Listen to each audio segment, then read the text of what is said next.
second verse is sponsored by Attitude Creativity. Many indie music artists don't have a website that grows their audience and reflects who they are, so they get lost in the noise of streaming. Marketing and brand messaging with Attitude Creativity helps boost your brand and build a site that hits all the right notes. You want to be an artist who stands out from the crowd, and to do that, you need your music to be heard. If your website doesn't reflect who you are or make an impact, you feel like a singer who's been handed a pair of drumsticks instead of a mic. You deserve a website and brand messaging you can be proud of, and that doesn't take time away from your music. As an artist like you, I understand how overwhelming websites and marketing can be. And that's why, putting on my other creative hat, I put my decades of marketing and development experience to work for you. You'll no longer have to apologize for your website. You'll look and feel like a professional with a custom story branded website you can be proud of.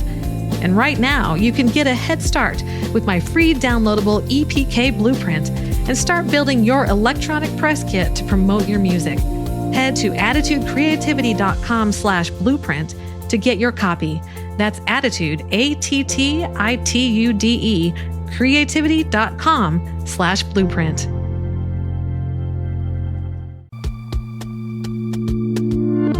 Some days, creativity flows like water. The melody finds you. The lyrics fall into place and time disappears. Other days, it's like trying to start a fire with wet matches. What if the difference isn't you, but your ecosystem? I'm Becky Boyland, and this is Second Verse, the podcast for independent artists who are rewriting their stories and finding their way back to music. Today, I'm talking about how to build a creative ecosystem, the environment that helps your art thrive, because your creativity isn't a machine to be optimized. It's a living thing to be nurtured. Last time I talked about clarifying your message, defining who you are as an artist, and why you create for your audience. So if we move from clarity to the space where you flourish, you can grow roots. Most artists are taught to chase momentum, post more, write more, release more. But sustainable creativity doesn't come from speed. It comes from structure. I mean, think about it. Even if you finished a track a week, that's 52 songs a year. That's amazing. And it is great for your growth. But if you're counting on that to make a dent in Spotify, well, that's going to be hard when there are over 100,000 songs a day that are released onto the platform. So do it for your growth and for you, not to just chase more and more. A creative ecosystem is like a greenhouse. It provides a great environment where growth can thrive. And you don't force a plant to grow. You simply create the conditions that make growth inevitable. Your music deserves the same care. And wouldn't that be amazing to have an environment that you've established that makes growth inevitable? Well, see, you are a business and an artist if you are putting out music for an audience to consume. And I like to think of the framework story brand. Now, for marketing, the customer in story brand is the hero and the company is the guide. And that's true for a lot of companies, most businesses. But when you're an artist, it's a little bit different. In one way, the audience is the hero and you are their guide. But in another way, as an artist, you are the hero too, because that's what empowers and enables your art. For artists, you're both hero and guide. Hero when you create your art. Guide when your art helps others find meaning and comfort and courage. A strong ecosystem supports both of these sides of you as an artist, giving you clarity to create and a capacity to connect with your audience. You're not just releasing songs. You're inviting people to connect.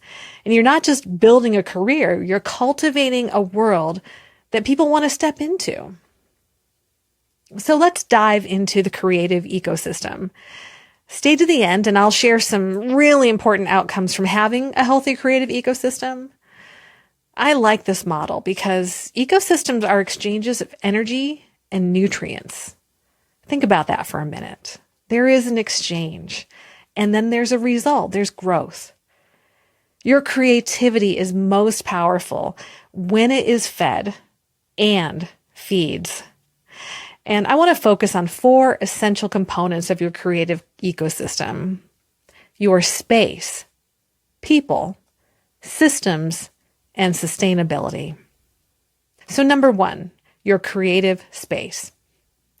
Your creative space isn't just a room, it's a state of readiness.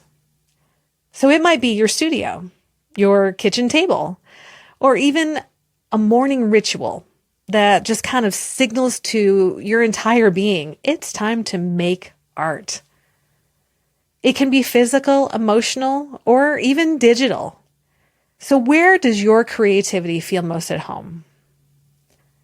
Well, I have a couple of different examples. For me, when I'm in my studio and I have my DAW opened up and I have a couple of sounds that I really like, and I can just either noodle with my guitar or the keyboard, then I'm ready to create and it feels exciting.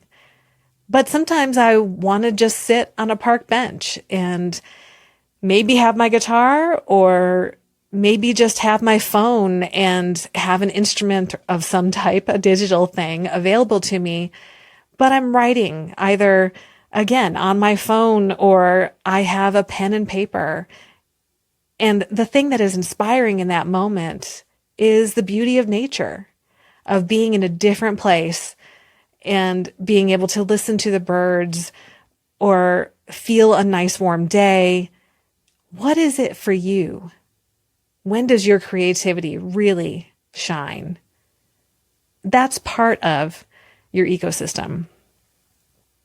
So I encourage you to design intentional creative zones, whether it is your studio, if you have that space, or whether it's a desk in the corner of a different room, and maybe have a secondary space or environment when you're maybe going outside like I am. Maybe you like to take a walk and it's an opportunity to go over lyrics in your head.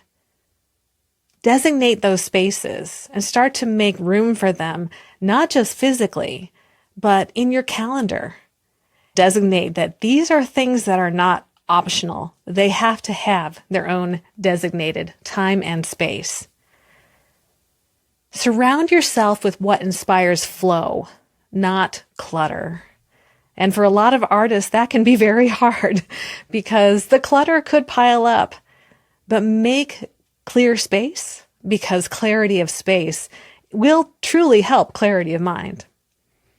And this is not an exercise in indulgence, but creating both a workshop and a spa in a way. Because if you are a professional at woodworking, you need a physical workshop where you can craft things. And you may need to have some expensive tools, but you may have some other tools that really didn't cost much at all, and they're all indispensable. So this is a place for you to be able to do your craft. But in a way, it's also a spa. And again, not in the sense of an indulgence, but a healing space, something that will take away the worries of the day or funnel them directly into a healing moment that could become more art. You're curating the best tools and resources to help you produce the very thing that you're supposed to be making and putting out into the world, and it inspires flow. Number 2 is your creative people. No ecosystem thrives in isolation. We need people who expand us. Collaborators, mentors, encouragers, the right people that will mirror your growth instead of magnifying your doubts. It can be hard to recognize our progress when we're working solo all the time.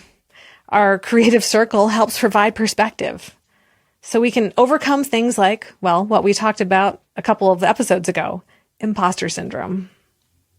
So I encourage building 3 circles around your art. The first one is an inner circle. These are creative partners who understand your vision.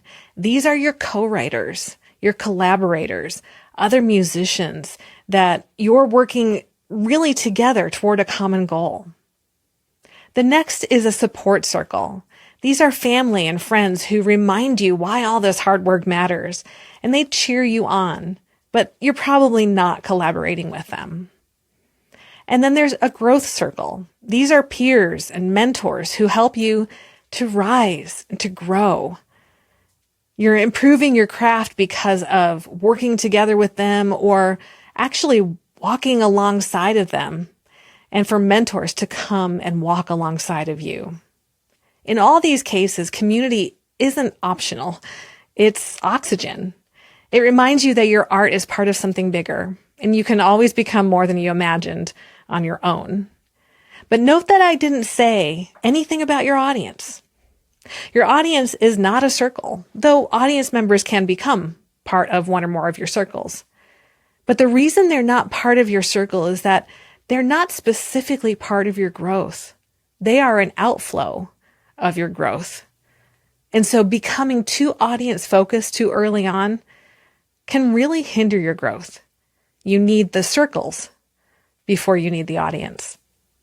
Number 3 is your creative systems. I know everybody wants to make art with no rules, but systems aren't restrictive.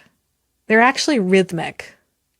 In fact, structure can bring you more freedom than anything else.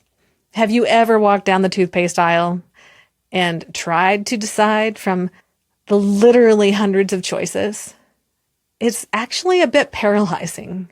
When we have too much choice in front of us, it's decision fatigue. It's impossible to do anything. If you're, for example, going into your DAW and you need to choose one kick drum from 3,000 samples, it's impossible. So a bit of structure, and that's just one silly example, a bit of structure really is freeing. So let's get to some actually valid and useful examples. First, daily or weekly writing appointments. These are appointments, and I call them appointments because they should be on your calendar and they should not be easily moved. Now, obviously, it could be flexed if you need to make an adjustment to your schedule, but it doesn't get removed. Other examples are a release planning calendar, social media content workflow, or file or idea organization. And this one is really important too, self-care rhythms, because your voice, energy, and mind are creative tools too. Systems are clarity. And I've talked a lot about clarity. But clarity helps you in so many ways as an artist. And because we tend to have so many different interests, it can be elusive. But systems will help with that clarity so that you can focus on transformation and not chaos. Systems help with providing a clear path, freedom in the limitation that we talked about, and consistency. Because when you're consistent, that's when growth comes more readily. When the path is clear, you spend less time questioning and more time creating. And I like to think of this in the greenhouse model that we're talking about as the nutrients. Number 4 is your creative sustainability. This is a long game. Art as a business requires rest and inspiration and, income and resources. What keeps your creativity alive even when life gets messy? Sustainability means creating from abundance, not exhaustion. It's learning to rest without guilt, to refill the well before it runs dry. So I want to encourage you to reframe rest as strategy, not guilt. How many times do we think, oh, I should have finished this other thing. Oh, I have too many items on my plate. And we just want to push sleep to the side. And that can be really tempting if you're doing this alongside any other business venture, job, having a family. So when do you put your art in the midst of all of that? And if that means you're giving up rest consistently, you're probably shortchanging every bit of your life. So reframe it as strategy, not guilt. And to do this, it can be really important to have multiple energy wells. Things like movement, fitness, being in nature, connecting with other people. And if music has been your hobby that you've now elevated to a business, you know how it is when those two things kind of overlap in a weird way. When you want to take a break from music, your first thought is, well, I'll do music. But you may need to actually find another hobby because you've taken music off the hobby table. So finding something else or returning to something else that maybe went along the wayside so that you could elevate your music. You may have forgotten that there were other things that you really love to do and you might enjoy getting back to them so that you can get recharged by them. When your ecosystem supports your whole self, you stop surviving your creativity and start thriving in it.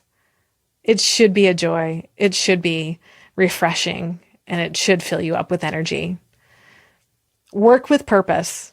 Rest with pride that you've accomplished something great, because your creativity isn't replaceable. It's rare. And I think that sustainability is like the sun and rain. I'm going to tell you why all this matters and the outcome of a healthy creative ecosystem in just a moment. But first, I'd like you to subscribe, review, and share Second Verse with all your artist friends, even beyond musicians. Art matters now more than ever in the world. To encourage, address the hard truths, and even hold up a mirror so we face what we need to see. So make sure other artists can find and benefit from this show. So you, the artist, are not a commodity. Music has a lot of different uses and purposes, but you and your brand have innate worth and value because you are you. And to grow into the excellence you desire and expect of yourself, you need a nourishing environment. Building a creative ecosystem means you don't have to beg, plead, and exhaust your energy trying to find an audience that won't get you when you don't understand yourself. You'll be in growth mode, ready to blossom at the right time for the right people with your best art. Your art won't be competing in a bargain bin. It'll offer transformation. And the people who value that will invest their attention, time, and support. You won't be scrambling for validation, but inviting connection from those who resonate. Your audience will feel the results of your internal work, and the presence you've built is what will draw them to you and keep them coming back for more. The people meant for your art will recognize themselves in it. You won't have to compete, just connect. Your creative ecosystem isn't built overnight. It's cultivated intentionally, patiently, and with love. And it's a living thing that's supposed to nurture you while you also support others in your circles. Too often, we're told that we'll turn into diamonds with pressure. But we don't really need to be crushed to be better artists. We need our own spiritual greenhouses where we can grow. Which part of your ecosystem needs tending right now? Your space, your people, your systems, or your sustainability? Start there. Nurture that one thing. And watch your art breathe. If you'd like to share what your creative ecosystem looks like, or what you're building toward, I'd love to hear it. You can tell me at secondversepod.com/share your story. Until then, keep creating, keep showing up, and remember, your art isn't ordinary. It's extraordinary. Your best lines might still be unwritten, so keep chasing your second verse. Stick around to hear my song, Waiting for Wisdom, written by me, Becky Boyland, and Sharon Vaughn.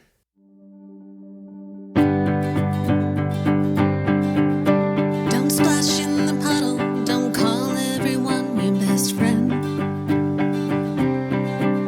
Don't go chasing